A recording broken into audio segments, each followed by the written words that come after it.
Nice. Okay, so I have one more question for you, Dr. Stan. And I'm sorry, I perked up when I saw this question. Dr. Stan, what can we do about the low libido and vaginal dryness? How can I get my sex drive back? Talk to us, Dr. Stan. How can we get our sex drive back? I'm gonna be completely honest with y'all. The only thing that there are some studies that show can help with sex drive is testosterone. But testosterone is not indicated by the FDA for use of this in the US. So unfortunately, men get all the things, right? The sildenafil, the this, the that, the Viagra, whatever. And there's not a lot of options for us when it comes to increasing our libido. I do know that as women, a lot of our drive is going to come from our mental state, right? Like if you're thinking about cooking dinner, thinking about work, some girl that pissed you off, some Instagram post, you're not going to want to have sex. You're not. But let me tell you, and like I tell my patients, please have as much sex as possible. And the reason why is because during the menopause transition, like we talked about, you're losing that estrogen. But what intercourse does, whether it's with your part, whatever, if whether it's self pleasure or whether it's with intercourse, penetrative intercourse, you want to make sure that you're getting this in because you're going to help stimulate blood flow to your vagina, which is going to help those tissues perk up some. It's also going to help your pelvic floor. And as you get older, because that estrogen starts to go down, the vaginal canal actually begins to narrow, making sex very painful. So I'm telling you, it's the doctor's orders today to have as much intercourse as you can. Self-pleasuring is perfectly fine as well, but you want to make sure that you're using it because if you don't use it, you'll lose it. The Ooh. other part, vaginal dryness.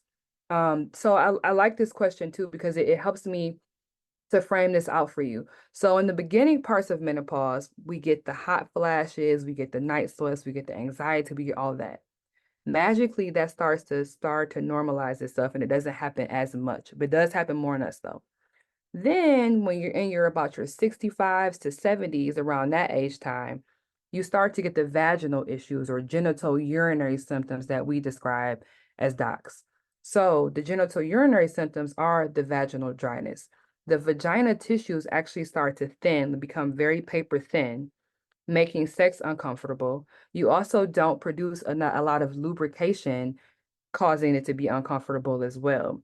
The nice thing about vaginal dryness is that you can use, we have estrogen or hormones that you can put inside of your vagina, Premarin cream and different things like that, estrogen tablets that just work at the level of the vagina. So when the hormone therapy I was talking about, that works all throughout your body because it's a patch or a peel.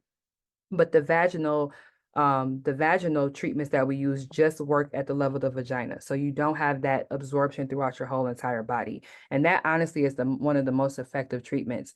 In fact, women complain more so, yes, vaginal dryness, but as you get older through that menopause transition, a lot of women start having urinary tract infections or feeling like they have to have a urinary tract issue. And also you can get issues where the pelvic floor, so the bottom, that muscle that's kind of holding everything up in your pelvis, that starts to weaken too from lack of estrogen, causing women to feel like they're incontinent. So meaning you're dribbling on yourself a little bit. So if you jump up and down and you pee on yourself a little bit, that might get worse as you age and go through this process. So the vaginal creams are going to be really good to combat that. And Wow. then holistically, I don't know of a lot of products that can work to improve the vaginal dryness. There's a couple products on the market, but right now the hormone therapy is going to be the best at the level of vagina for vaginal dryness.